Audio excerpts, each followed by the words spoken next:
Solal, on se retrouve pour une nouvelle vidéo un peu spéciale parce que aujourd'hui je vais manger. Donc je vais essayer de pas trop m'engager sur le retour caméra. Donc c'est un peu une première fois que je fais une vidéo tout seul comme ça IRL. Et aujourd'hui vous allez vous demander qu'est-ce qu'on va manger. Bon, normalement c'est dans le titre et c'est sur la miniature, mais on va manger des poulets KFC avec de la sauce piment. Donc d'habitude je prends celle-là qu'on voit bien la vidéo. Donc c'est du 4000 sur l'échelle de Scoville. L'échelle de Scoville, c'est ce qui permet de calculer entre guillemets combien est fort le piment. Donc ça c'est du 4000, enfin la sauce pimentée plutôt. Donc ça c'est du 4000 sur l'échelle de Scoville, c'est ce que je prends absolument tout le temps, tous mes repas. Voilà. Donc j'ai également acheté à l'occasion ceci, est-ce qu'on le voit bien? Parfait. Donc ça c'est du 5000, donc 4000, 5000. Ensuite, on a du 10 000, voilà, le titre est là. Donc j'adore celle-là, elle est en forme de grenade, mais je sais pas du tout quand ça s'ouvre. Je vais voir ça après. Déjà là, j'ai commandé le poulet, donc ça devrait pas tarder à arriver. Ensuite, on a du donc 4000, 5000, on double, on passe à 10 000. Après là, on va plus que multiplier, on va multiplier par 9, passer à 90 000 sur l'échelle de Scoville. Et enfin, alors là, ça va être désastreux pour moi, ça va être du Carolina Reaper, si je ne me trompe pas, à 1 500 000 sur l'échelle de Scoville. Donc, je vais pas juste faire une vidéo où je mange et je pleure, je vais également essayer de parler de certains sujets. Donc, qu'est-ce que j'ai prévu? Donc, j'ai 5 sauces. Bon, c'est le tabasco que je prends habituellement à 4000. En vrai, ça va pas être un défi, c'est ce que je mange d'habitude, donc tranquille. Mais pour les autres, où ça augmente un peu, je vais essayer de parler de sujets différents. Donc, j'ai prévu 4 sujets. Le premier sujet, ça sera sur mes animés préférés, donc je pense que je vais faire mon top 5, même si je vous réserve une vidéo beaucoup plus longue où il y aura vraiment tous mes animés préférés, mais là ça va être vraiment mon top 5 je pense. Après je vais essayer, je dis bien essayer de parler des réformés français au XVIe siècle. Donc c'est mon cours d'histoire que j'ai vu en histoire moderne et que j'aime bien et que j'ai connais à peu près. Et après je vais essayer de parler du coup de mes waifus préférés, même si c'est pas facile. J'en ai plein, il y en a plein de bien, de style et tout. Et après, je parlerai finalement, donc là c'est pour mon contrôle de mercredi que je suis censé avoir révisé et que je vais essayer, enfin que je dois réviser. Et du coup, je profite de cette vidéo pour voir ce que je connais ou pas. Donc ça risque d'être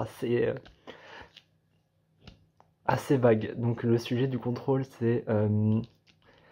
Ouf là, si déjà j'ai oublié le sujet, ça va être compliqué. Mais le sujet, ça va être du coup sur les guerres, les guerres des princes entre 1519 et 1570 à peu près, enfin jusqu'à l'abdication de Charles Quint, etc. Voilà, donc du coup là j'attends que le poulet arrive et je commence la vidéo. Et voilà, du coup j'ai tout ce qu'il faut, j'ai récupéré le KFC, j'ai mon assiette et j'ai un peu de tout, j'ai pris du pain, du lait, on va voir si les frites ça sert à quelque chose contre le piment trop fort, parce que sinon je vais mourir. Et puis on va voir ce que ça donne. Là je me sors juste ma barquette de frites. Et du coup on va commencer par un petit tabasco, hop, que je maîtrise tout à fait. Donc ça encore ça va. Hop. Parfait, donc ça si je me souviens bien on a dit 4000 ou 2000, je sais plus exactement. On va du coup... c'est ce que je mange tous les jours donc franchement je capache.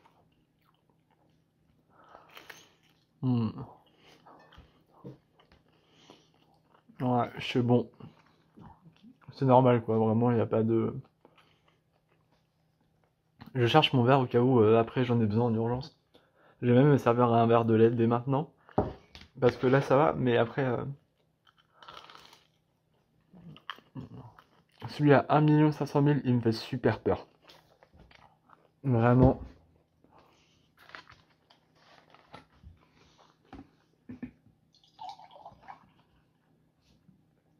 Hop. Parfait. Du coup, on a tout ce qu'il faut.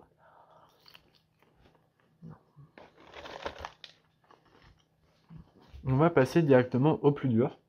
Et on va pouvoir commencer à parler tranquillement. Au plus dur, je rigole, on passe pas au plus dur. Hein. On passe au deuxième plus dur. Bah, le tabasco, c'était juste pour se mettre en bouche. Le tabasco, j'en prends tous les jours, on n'a pas besoin de se faire un défi là-dessus. On va passer au Fat 4. Celui-là. Donc ça, si je me suis je sais même plus ce que je vous ai dit tout à l'heure. Mais je pense que c'était du 5000. Je suis pas sûr. On va s'en verser un peu. C'est très liquide.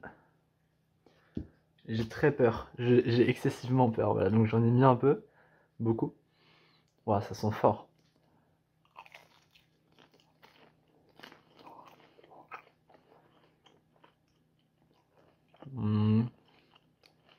Ça va. Alors du coup, oui, j'étais censé parler de mon top 5 anime manga. Donc jusqu'à ce que j'ai fini le sujet, je vais me refaire du poulet avec. Même des frites. C'est très bon. Très sucré, mais très bon. C'est précisément goût peach, maple, bourbon. C'est normal quoi. Je m'attendais à pire. Donc mon top 5 anime manga. Donc je vais commencer par le cinquième. En cinquième position, oh j'en ai mis beaucoup. En cinquième position, je mets Friends Game ou Tomodachi Game. Tomodachi Game. Donc c'est un anime qui est sorti récemment sur Crunchyroll mais qui existe depuis longtemps en manga. Et en fait vous allez suivre l'aventure de Yuichi. J'ai découvert ça il y a pas longtemps et je l'ai vu rapidement. Donc, enfin, même si j'ai lu tous les scans super rapidement. Vous allez suivre l'aventure de Yuichi qui va jouer avec des amis pour rembourser ses dettes. Et en fait, on va découvrir que chacun de ses potes et même lui-même ont plein de secrets à cacher. Et en fait, ce qui est super, c'est que les jeux sont absolument démentiels. Genre, plus on avance dans l'histoire, plus les jeux sont intéressants à suivre. Et notamment, les jeux qu'on voit dans les scans, ils sont incroyables. Dès que j'ai vu l'anime, de toute façon, j'ai foncé sur les scans, je les ai lus en une soirée et les scans sont top. Oh, ça fait trop longtemps que j'ai parlé s'il n'y avait pas de nouveaux scans parce qu'ils en sortent régulièrement, mais j'ai pas fait gaffe. Du coup, je remercie cette vidéo de m'avoir fait penser à aller voir les scans qui sont vachement intéressants. Merde. Hop. Hop, on se remet un peu de sauce. Du coup, bilan, la sauce à 5000, hein, ça passe, vous s'en doutez. Donc ensuite en quatrième je mettrai Berserk. Berserk j'ai découvert ça il y a un an à peu près. Et j'avoue que j'ai bien kiffé. J'adore les dessins. Les dessins sont vraiment incroyables. Et j'ai énormément aimé l'histoire et l'univers. En fait c'est ce que j'ai préféré, c'est que l'univers est vraiment hyper bien. Et je suis à la fois content qu'il y ait une suite, enfin que l'œuvre ait été reprise. Mais en même temps j'ai un peu peur parce que je me dis, imaginez ils font des trucs moins bien quoi. Mais bon, on va bien voir ce que c'est là, donc on peut pas critiquer avant de voir. Et du coup, chez Berserk, vous allez suivre l'aventure de Guts, qui va chercher, entre guillemets, à se venger, ouais, c'est une quête de vengeance. Après qu'il y ait eu un certain événement qu'on ne va pas citer pour ne pas spoil. Et ce qui est très intéressant dans ce manga, c'est qu'on commence directement par un arc sur le passé de Guts, toute son enfance jusqu'à ce qu'il devienne, jusqu'à ce qu'il rejoigne sa quête de vengeance.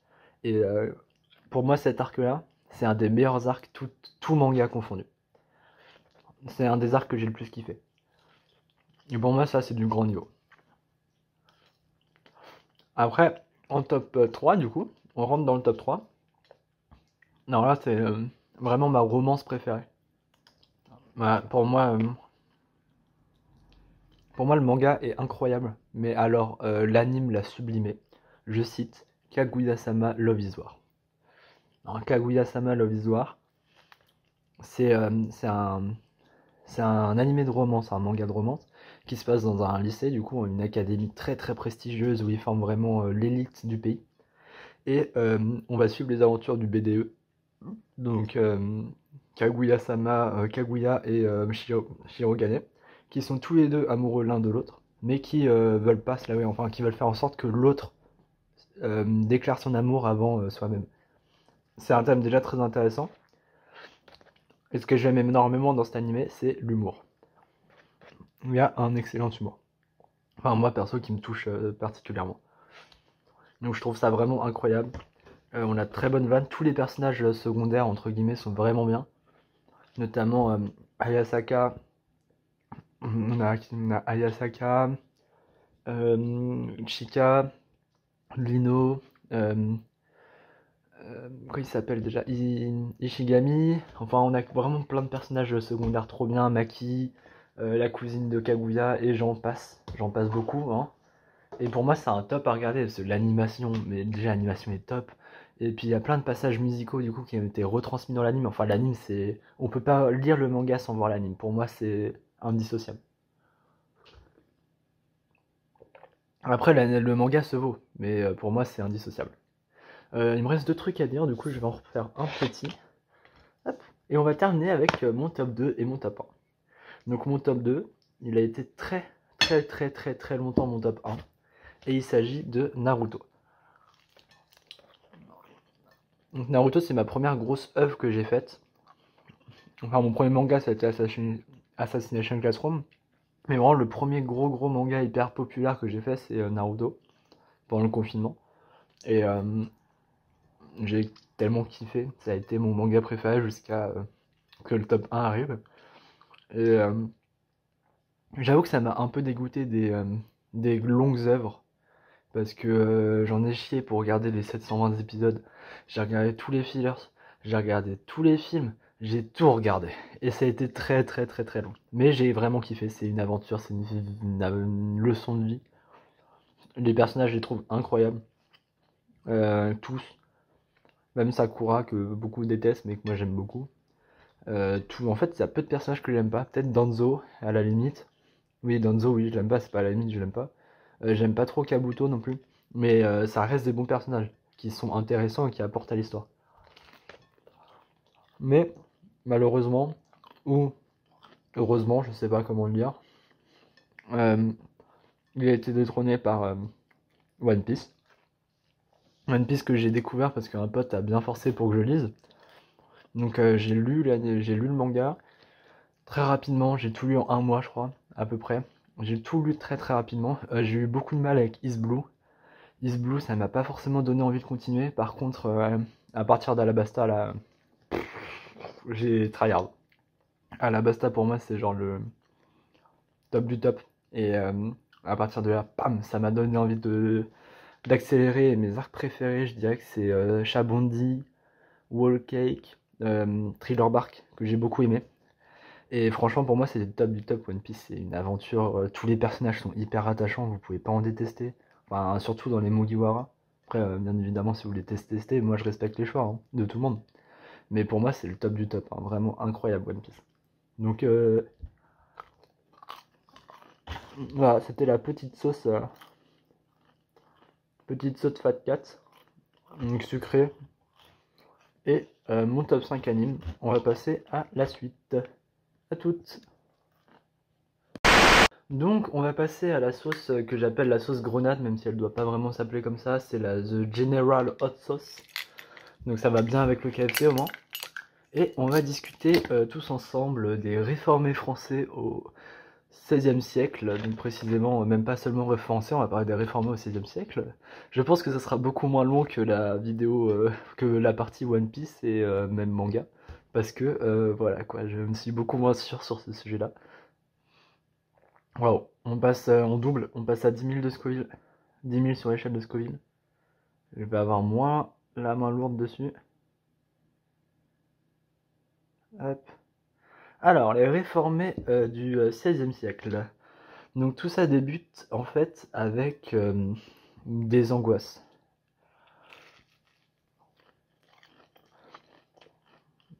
Voilà, ça va. Ça va. Du coup, effectivement, les croyants, les chrétiens, sont soumis à de fortes angoisses, donc des angoisses sotériologiques, c'est-à-dire qu'ils ont peur pour leur salut. Ils ont peur de leur salut dans le sens où on leur dit qu'il y a après la mort, donc il y a le paradis et l'enfer. Et au XIIIe siècle, ils vont avoir peur, ils se disent il n'y a que ceux qui mènent une vie de saint qui vont au paradis, donc il faut vraiment prier tous les jours, mener une vie de saint. Et eux, ils ont peur d'aller en enfer. Du coup, l'Église, dans un premier temps, va sortir dans les textes anciens le purgatoire. Le purgatoire est une première idée qui sort du XVIe siècle et qui, en gros, dira que tous les chrétiens qui ne peuvent pas aller au paradis directement iront au purgatoire, n'iront pas en enfer. Et le purgatoire, en fait, ça assure votre place au paradis. En échange, vous devez juste purger votre peine pendant une certaine durée. Et après avoir purgé votre peine au purgatoire, vous irez au paradis. Sauf qu'au XVIe siècle, même au XVe, cette angoisse revient. Et avec fondement que combien de temps restons au purgatoire? Est-ce qu'on y reste 2 semaines? Est-ce qu'on y reste 2 ans? Est-ce qu'on y reste 200 000 ans? C'est pas du tout la même chose. C'est très différent. Du coup, les gens, ils ont un nouveau peur pour leur salut. Il y a également une angoisse eschatologique. Donc ça, c'est la peur liée à tous les signes de la fin du monde.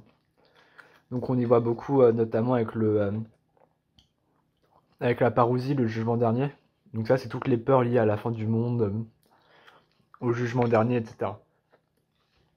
Donc, qu'est-ce qu'on va faire pour répondre à ces angoisses? L'Église va mettre en place le système des indulgences. Donc les indulgences, qu'est-ce que c'est? C'est en fait une sorte de tombola. C'est un peu réduit en disant ça, c'est pas vraiment une tombola, mais en gros vous allez payer matériellement, donc financièrement la plupart du temps, votre temps au purgatoire. Donc vous allez payer une certaine somme et vous allez avoir un billet qui dit vous gagnez moins 100 ans au purgatoire. Donc les gens vont vraiment vite acheter ce genre de choses. Et notamment par exemple un duc allemand je crois qui a acheté pour 200 000 ans de gains au purgatoire. Mais vraiment les gens à cette époque-là étaient très effrayés par l'au-delà, par la fin de leur vie. Et du coup, hop, ah, il est fat celui-là. Hop, et du coup les gens vont vraiment bien adhérer au... en tout cas ils vont bien acheter ces indulgences. Sauf qu'il y a quand même certaines personnes qui vont dire bah c'est un peu des conneries quoi, genre ça répond pas spirituellement, enfin spirituellement ça donne aucune réponse. Dont un certain Luther qui en 1517, donc Luther je précise qui est totalement dans l'église catholique, c'est un prêtre, je sais plus s'il est évêque, enfin il a un certain rang dans l'église, et j'en ai mis beaucoup là, oh la vache, oh la vache, oh j'en ai mis beaucoup. Le coup, il dira, je cite, que c'est des conneries. Enfin, lui, il n'est pas convaincu par les indulgences. Et il publiera le 31 octobre 1517 ses 95 thèses. Ça, c'est pour les historiens, c'est une date à retenir, hein, pour les futurs historiens. 31 octobre 1517, je meurs. J'essaye de pas attaquer le lait pour l'instant. Donc voilà, donc il va publier ses indulgences. L'église face à ces publications seront un peu en mode ok on s'en fout, on envoie deux prêtres pour discuter avec lui. Malheureusement Luther, enfin malheureusement pour eux, Luther les balade. Ils reviennent la queue entre les jambes et là ils décident d'envoyer carrément un évêque, enfin quelqu'un haut placé de l'église pour discuter avec lui et qui déclare finalement que Luther s'est détaché du dogme. Luther publie donc d'autres ouvrages dans lesquels les fondements du protestantisme seront basés. Ah, c'est la partie où il faut que je réfléchisse un peu. Donc, dans les fondements du protestantisme, on a notamment le sola scriptura, qui est le fondement sur seulement le texte de la Bible et les textes de Saint Augustin, je crois. Donc, tout le reste, tout ce qui arrive après, on ne prend pas en compte. Donc, il n'y a pas de purgatoire. Mais il y a également le sola fide et le sola gratia. Donc, ça, c'est tout ce qui concerne. Donc, en gros, ça dit qu'il y a pour aller au paradis, il suffit de croire que c'est Dieu a déjà choisi qui ira au paradis. Donc c'est assez intéressant. Et au final, du coup, il y a aussi une grande différence sur les... alors là, il faut que je me souvienne du thème. L'Eucharistie. Voilà, ça c'est une des principales différences aussi. C'est que chez les protestants, l'Eucharistie, ça va se baser sur le fait que sur la consubstantation, c'est-à-dire que quand on transforme le pain en chair et le vin en sang, chez les protestants les deux cohabitent, les deux, donc il y a sang et vin et il y a pain et chair, alors que chez les catholiques, il y a que sang et que chair, une fois que ça soit transformé.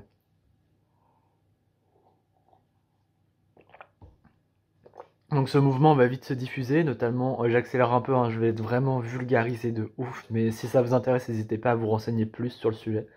Donc le mouvement se diffuse rapidement, notamment avec Calvin, Jean Calvin, qui est d'origine française, et qui est presque d'accord avec Luther surtout, sauf sur quelques points comme l'Eucharistie. Pour lui, quand on fait l'Eucharistie, le pain reste pain et le vin reste vin, mais il y a la présence spirituelle de Christ avec nous. Voilà. Et du coup, ça divise le luthéranisme en deux branches. Une branche avec du coup Luther, les luthériens. Enfin, c'est pas le luthéranisme du coup qui est divisé, je suis oublié, c'est le protestantisme. Le protestantisme est divisé avec les luthériens et les calvinistes. Calvinistes qui dominent majoritairement les pays francophones comme la Confédération helvétique, la France. Enfin, qui tentent de s'immiscer en France, parce qu'en France, ce qui domine, c'est le catholicisme, bien évidemment. Et du coup, finalement, les calvinistes vont se répandre en France, donc notamment dans le croissant déformé, donc c'est tout un croissant qui fait du sud de la France, enfin de sud-ouest jusqu'au nord-est à peu près, comme ça, au sud. Et là où il y en a majoritairement des églises réformées. Les réformés, c'est le nom qu'on donnait aux protestants. Et ensuite, on a également, en 1562, entre guillemets, l'apogée du protestantisme, avec leur plus grand nombre, donc ils représentaient 10%, non 20% de la population, je crois. Ils étaient 10 millions. Non, ils étaient 2 millions pour 20 millions d'habitants français. Non, ils étaient 2 millions de protestants pour 20 millions d'habitants français. Donc là, ils n'ont jamais été aussi hauts en pourcentage. Ce qui donne lieu aux guerres de religion. Donc les guerres de religion qui ont été déclenchées par le massacre de Wassy le 1er mars 1562. Donc c'est lorsque le duc de Guise, un personnage assez important dont on reparlera peut-être un jour en histoire avec moi, lorsque le duc de Guise passe à Wassy, il s'arrête du coup pour la messe. Et pendant cette messe, il entend des chants protestants dans l'église d'à côté. Pas l'église, même pas, c'était un grenier. Enfin, il entend des chants protestants. Et normalement, c'est interdit parce que depuis le traité du début de l'année, les protestants ont le droit de pratiquer leur culte, mais en dehors de la ville. Donc, le duc de Guise va littéralement massacrer les protestants qui étaient là. Ce qui va provoquer une colère des princes protestants. Donc, notamment dans le protestantisme, on a beaucoup d'élites, comme les frères de Coligny qui étaient à la tête des armées, ou Jeanne d'Albret, la mère d'un futur roi très connu, et encore Louis de Bourbon-Condé. Donc voilà, vraiment des personnages importants qui sont des princes protestants, et ce qui va provoquer une guerre entre les catholiques et les protestants, et ce qui va provoquer pas de nombreuses batailles, de nombreux morts oui, de nombreux massacres oui, et malheureusement qu'une seule bataille, parce que jusqu'au mois de décembre, ils vont surtout chercher des alliés européens pour enfin réussir à se battre en décembre. Je me souviens plus du nom de la bataille, je vous dis, ça remonte un peu le cours. Et enfin, avec l'assassinat du duc de Guise en 1563, Catherine de Médicis, je crois, pourra prendre prendre les deux camps pour faire la paix, pour trouver des accords. Et ainsi mettre fin à la première guerre de religion. Et c'est très vulgarisé, j'ai honte de vulgariser autant, normalement c'est beaucoup plus développé, mais j'essaie de pas faire trop long. Et du coup, on va pouvoir passer à la suite. Alors, la suite, c'est celui-là. Ah, il est à 90 000. Donc là, j'ai un peu peur. Là, ça va vite monter. J'en ai eu beaucoup, wesh. Et du coup, comme sujet, on a mes waifus préférés. Et là, je vais devenir chaud, hein, vraiment. Et c'est pas parce que je parle de waifus, c'est vraiment parce que je vais bouffer ce truc-là. Et ça me donne vraiment plus envie. Je vais mourir, les gars. Mmh.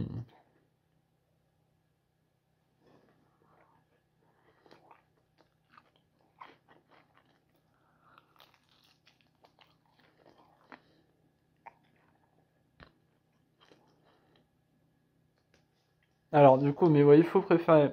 Oh putain, la vache.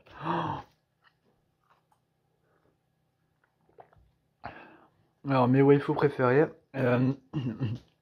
J'ai pas vraiment d'ordre préféré, du coup, je comptais faire le top 15 en direct. J'ai réussi à en sélectionner 15 à peu près. Mais j'ai pas vraiment d'ordre. Mais je vais essayer de faire le top 15. Non, en fait, c'est impossible de faire le top 15. Je vais commencer du coup par mes waifus. Ma première waifu qui est des Hinata. Donc, la vache. Donc, Hinata, ça a été vraiment une de mes premières waifus anime. Oh la vache! Ah, c'est chaud!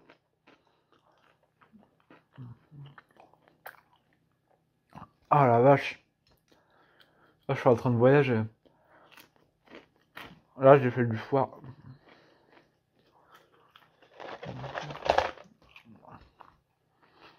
Du coup, Hinata, ça a vraiment été une de mes premières waifus. Tout anime confondu, vraiment, j'ai été un dingue sur elle. Et je suis toujours, hein, je l'aime toujours de ouf. Et je la trouve incroyable, elle est trop stylée, elle est trop mignonne, wesh. Comment ne pas l'aimer? Certes, elle est pas aussi forte que Sakura, Temari, mais moi je la trouve trop belle et trop mignonne. Et d'ailleurs, du coup, dans mes autres waifus dans Naruto, il y a Tenten qui est inexistante mais que je trouve trop belle. Et il y a Temari qui est beaucoup trop badass, hein. Temari, elle est hyper forte, elle est trop stylée et j'adore sa relation avec Shikamaru. Après, dans One Piece, du coup, oh la vache! Dans One Piece, je dirais Nami. Non, en top 1, c'est sûr, c'est Robin. Alors, Robin, c'est un truc de ouf à quel point j'adore ce personnage. D'ailleurs, dans mes arcs préférés, j'ai même pas cité Water 7 tout à l'heure, mais Water 7 c'est top. Et Robin, c'est vraiment mon personnage préféré féminin. Oh la vache! Et du coup, voilà, Robin, c'est top. Ensuite, bien évidemment, il y a le basique Nami. Et ensuite, en Especially, il y a Shirahoshi, la princesse poisson, la princesse sirène je suis amoureux d'elle, elle est trop stylée. Elle est trop belle, wesh. Ouais, elle a de bons arguments, très bons arguments. Ensuite, rapidement, oh la vache, je suis en train de mourir. Du coup, très rapidement, Demon Slayer, Mitsuri, le pied de l'amour. Voilà, je vous parlerai pas de son tour de poitrine, mais seulement de sa personnalité qui est incroyable et elle est trop stylée, vraiment. Elle est incroyable, j'adore son style de combat et elle est vraiment super mignonne. Ensuite, dans Kaguya-sama Love is War, Ayasaka et Kaguya, mais surtout Ayasaka. Ayasaka, c'est top du top. Elle est beaucoup trop drôle. Elle est vraiment mignonne, de ouf. Ah, j'en chie grave. Ensuite, ça c'est fait, oui, je me suis fait une petite liste. Et ensuite, très simplement, du coup, ça c'est vraiment mes waifus all time. Elles sont top 1, 2, 3, 4, 5. Voilà, c'est les jumelles dans quintessentiel quintuplets. Avec un top 1 et 2 que j'arrive pas à déterminer. C'est soit Nino, soit Yotsuba en 1, et je sais pas du tout. Après, je mettrai Miku en 3, quoi qu'il arrive. Donc après, ça joue entre Yotsuba et Nino. Et en 4, en 4 Itsuki. Et en 5, Ichiga, mais je les aime toutes les 5, elles sont vraiment géniales. Je bois que du lait depuis tout à l'heure, là je suis en train de mourir. Et du coup, en citer à la fin, du coup, faut que je cite encore Anna dans Awashi, que je trouve vraiment elle est trop bien. J'adore la relation à Aoi et Anna, qui est merveilleuse, même s'ils sont un peu débiles tous les deux. Mais c'est bien, tranquille. Et j'adore Yor dans Space Family. Je crois que c'est la seule daronne du groupe. Ouais. Et enfin, mon chip jeu vidéo, c'est Ayaka dans Genshin Impact, que je trouve absolument merveilleuse. En plus, je crois qu'elle va avoir un skin dans la prochaine, dans la 3.4. Si elle a un skin dans la 3.4, les gars, ça bug direct. Bref, du coup, on se retrouve pour le dernier sujet. Je me remets bien et on se retrouve pour le dernier sujet. Ça va pas mieux, mais tranquille. Du coup, on termine avec la Reaper. Voilà, 1 500 000. Déjà, j'en chie avec 90, donc à 1,5 million. Mais en même temps, ce qui m'inquiète aussi, c'est le sujet de conversation qu'on va avoir tous ensemble maintenant, qui est très simplement les guerres de religion au XVIe siècle. Sujet que je ne maîtrise pas trop. Voilà, je suis censé l'apprendre, je l'ai appris aujourd'hui un peu, mais c'est pas le sujet. Enfin, pourtant, il est pas compliqué, hein, mais on va bien voir. Du coup,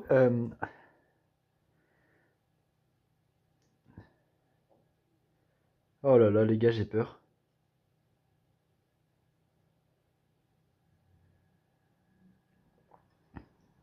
Hop, arrête de couler. Je vais prendre ça avec une frite quand même.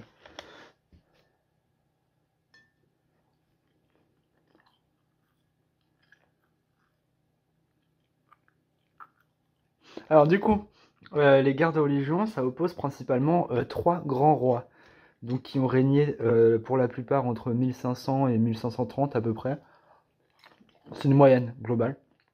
Donc, ça met en concurrence François Ier,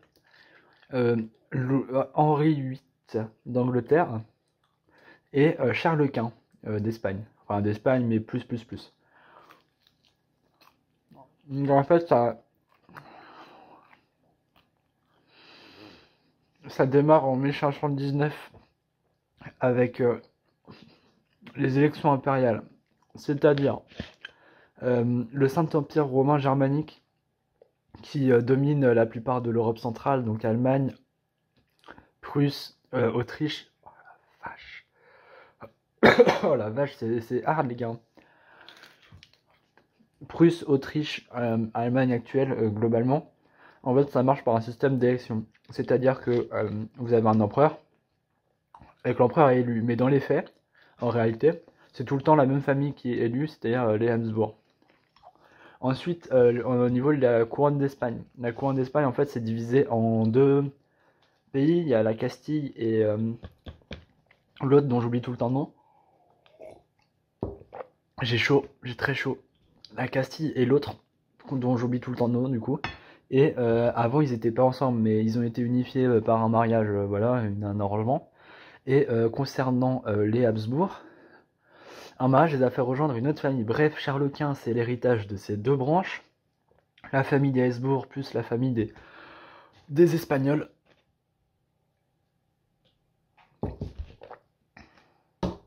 Je vais me prendre du pain. Et donc, les Habsbourg plus les Espagnols font Charles Quint, voilà, au final, et c'est l'héritage de ces deux familles-là. Donc il a déjà la couronne d'Espagne, en plus il a des couronnes d'autres pays, il a plus de 300 titres. C'est vraiment un mec de ouf. Et du coup, en 1579, il y a une nouvelle élection au titre d'empereur du Saint-Roman germanique. J'ai plus le lait. Ça va que je viens rouge ou pas? Et il y a du coup François Ier et Charles VIII qui participent. Non, c'est pas Charles VIII, c'est Henri VIII, pardon. Henri VIII d'Angleterre. Et du coup, ils y participent. François Ier, qui est roi depuis 1513, fils de Louise de Savoie, cousin de Louis XII et de Charles VII, les deux précédents rois qui n'ont pas eu d'héritier. Donc vraiment, le mec, il aurait pas dû régner. Genre, vous dites-vous que Normalement, l'héritage, si vous savez, ça se fait de père en fils, la transmission du trône. Mais Charles VII n'a pas eu de fils. Du coup, il transmet le pouvoir à Louis XII, à son cousin, qui n'a pas eu de fils non plus, qui transmet son pouvoir à François Ier.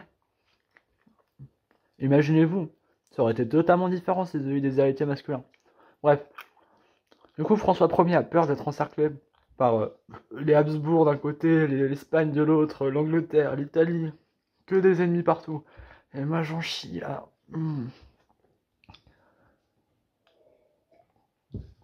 Du coup, de cette peur naît sa proposition en tant qu'empereur du Saint-Empire romain germanique.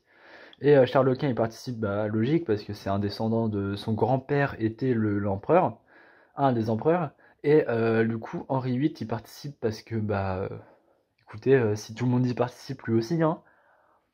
Après, l'Angleterre, c'était un petit pays à cette époque-là, genre 2-3 millions d'habitants à peine, à côté de la France avec ses 20 millions. C'est pas la même chose, hein.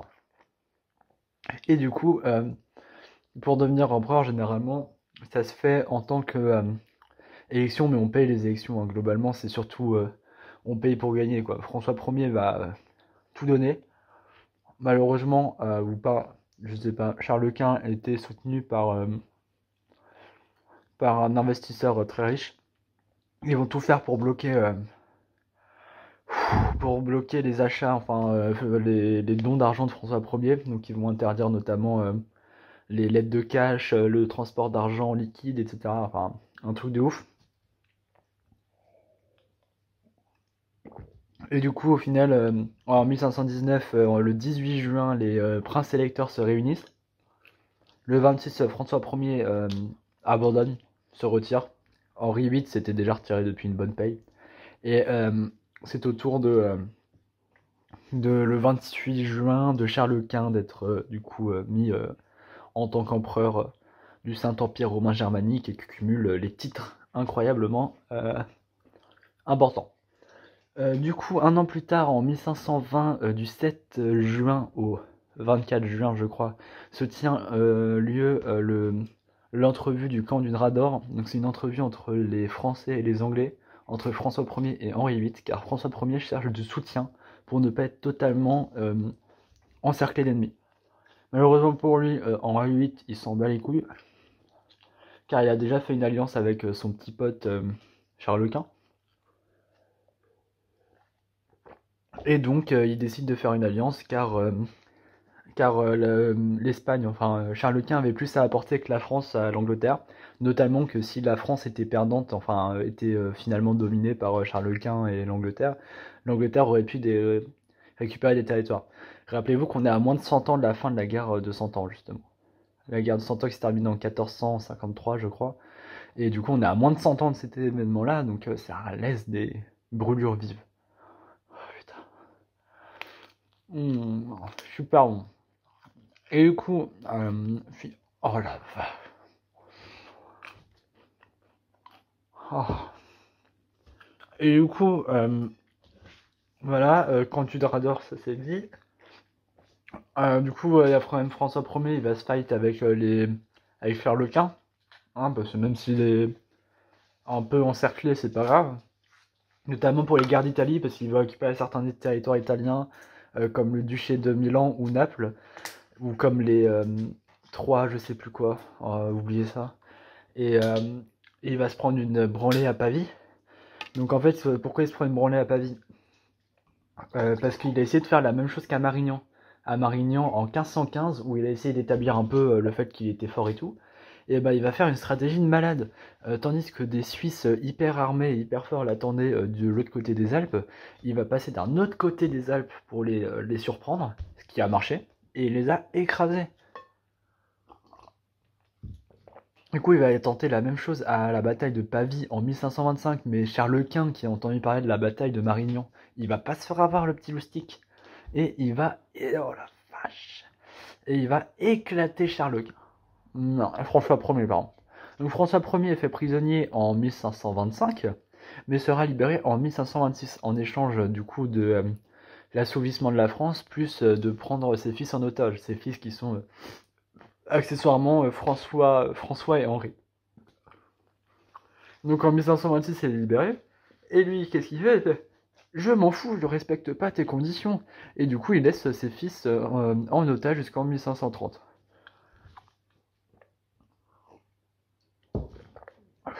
Les guerres s'ensuivent, François Ier meurt je sais plus quand, pour laisser place à son fils, du coup, Henri II, qui n'était pas l'héritier principal, qui était François, mais François est mort. Du coup, c'est Henri qui devient Henri II, donc fils de François Ier, et qui prend le pouvoir. Sauf que en 1555, est-ce que j'ai oublié des trucs? Je crois pas. Enfin, j'oublie forcément des trucs, genre en 1548, il s'est passé quoi déjà? Euh... Enfin, oui, c'est ça. Ce qui est important avec Charles Quint, ce qu'il faut savoir, c'est qu'il il a l'héritage en fait des rois de l'époque médiévale. Les rois de l'époque médiévale, ils prônaient une unification religieuse et l'imperium mundi. Imperium mundi, c'est du latin. Et en fait, cela consiste à... oh la vache. Cela consiste en gros à... Imperium mundi, c'est le fait d'être un peu le souverain du monde, le roi universel. Imperium, c'est un peu dans la même racine qu'empereur, et mundi, c'est le monde. Donc en fait, ils voulaient être les rois du monde, plus une unification religieuse. Et Charles Quint, lui, dans sa vie, tout lui réussit. Ses combats, il gagne ses combats, il est le maître de plein de couronnes, etc. Du coup, il se dit, bah moi je veux aussi l'unification religieuse et l'Imperium Mundi. Sauf que comme je vous l'ai expliqué tout à l'heure, au XVIe siècle, c'est les guerres du protestantisme. Qui dit guerre de protestantisme dit séparation religieuse. Et ce qui mène en 1555 à la paix d'Augsbourg. Donc en gros c'était entre les... il y avait des combats entre les protestants allemands, donc notamment luthériens, et la couronne. Et le frère de Charles Quint, qui était un peu en charge de l'Empire allemand, va dire ok, donc cuius regio eius religio, donc tel prince, telle religion, c'est-à-dire que si le prince est protestant, la religion de son patelin sera protestante, s'il est catholique, ça sera catholique. C'est très très très très très détaillé, mais peu détaillé, mais je vois l'heure qui tourne, du coup il faut que je me dépêche. Et donc cela va créer la paix d'Augsbourg. Pour Charles Quint, c'en est trop. La paix qu'il voulait, l'unification religieuse est complètement foutue pour lui. Il se dit fuck, j'abdique, je file l'Espagne à mon fils, je file au Saint-Empire romain germanique à mon frère, je file la Bourgogne et les Flandres à mon fils, machin. Il file tout à tout le monde. Il abdique et du coup les guerres de région, prennent fin aussi également avec la mort d'Henri II qui mourra bêtement, tout simplement lors d'un mariage, en gros, parce qu'ils vont fêter un mariage. Du coup, il va vouloir faire, comment on appelle, une joute avec un de ses fidèles intimes, amis. Il va perdre, lamentablement. Il va forcer son pote à refaire la joute. Il va avoir un accident, il va se retrouver avec une lance dans le crâne pendant 10 jours. Et il va en mourir le 10 juillet 1500. Je sais plus la date, je vais pas vous dire de bêtises, du coup je vais rien dire. Vous savez qu'il est mort un 10 juillet, voilà, c'est tout ce que vous saurez. Et du coup, ça participe à la fin de la guerre de religion, notamment parce que. Pas de la guerre de religion, de la guerre des princes. Voilà, ça se termine comme ça. Je suis désolé, mais là je crame trop pour faire des trucs détaillés, et en plus je vois le chrono qui tourne. Voilà, du coup j'en ai vraiment chié avec... Ouais, il y a mon chat, il vient de faire un attentat là. J'en ai chié avec celle-là, énormément, j'ai mis 3 gouttes, j'en pouvais plus.